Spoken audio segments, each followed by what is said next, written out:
gonna answer my questions first, and then one at a time. Me and wife gonna answer ours first, and then we gonna actually answer y'all. So we're gonna do the first question together. The first question would be, why are you? Or pastor question: Why did you start pastoring? This is why I started pastoring. Simply put, I want you to draw it out. I came to Cold Spring, and when I came to Cold Spring as a youth pastor, I came to a church out here, and my heart was broken in this area. And at the youth program, God told me these words. He said, go to every day of the youth program. I was only supposed to speak the first day, only the first day. And we got there, God said, come back every night and bring your youth back every night. And every night we came.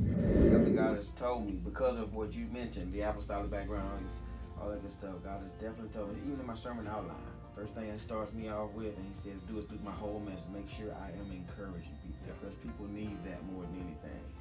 And, that takes a discipline for me to be constantly encouraging, because, everybody don't have that gift. You know what I'm saying? Everybody don't have the gift of encouragement. We pretty much point blank as it is. I don't know how to make you feel good. I don't know how to make you feel good about what you're doing, Right.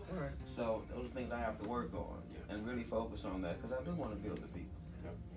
And it's a challenge, because a fear comes over us as pastors, because what we don't want to do, that make you proud. You know what I'm saying? That's weird. I mean, that ain't what I want to do. But if that's what you want me to do, then I'm gonna need you to tell my pastor. And it wasn't 2 days later, I was outside and he called me and he said, hey, what you doing? I said, nothing, outside. I already knew what he was about to say. Because every time God get ready to transition us, I say, well, Lord, if that's what it's meant for me to do, I need you to tell my pastor. Because I'm not going to him and telling him that. When I started preaching, when it was time to leave CRM, I said, Lord, I ain't going to tell Bishop I'm leaving with Pastor Harden. You going to have to tell Bishop if that's what it's meant for me to do. And God did that within 2 days, And the same thing happened. Here. He called. He said, "What you doing?" I said, "Nothing much. I'm outside." He said, "Man." So the first lady, Pastor Tanya, you go with the question for the first lady. What I'm doing in ministry is really my vision, my motto. There's a couple of things. I'm doing a couple of things in ministry. It didn't start off like that. I was the administrator when we first started. So I want you to talk about that, what you did first, and then come back to what you're doing now. Yeah, I was the administrator at first. I was doing what Sister Lee did. I was the one that shot the emails. I'm the one that did that typed in the visions and all the stuff that you see now.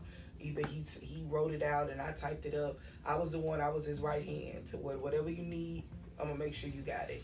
Like when it comes down to orientating people, I wanted to make sure that I enhance his ministry and not it's a word I'm looking for, not... You was an asset, not a liability. Yes, I was an asset and not a liability, meaning that whatever it took to get it done, I made sure I helped out to get it done. We had toddlers at the time, so I made sure that I took out time throughout the day to make sure that these things were taken care of. CFO too? Yeah, I was a CFO too.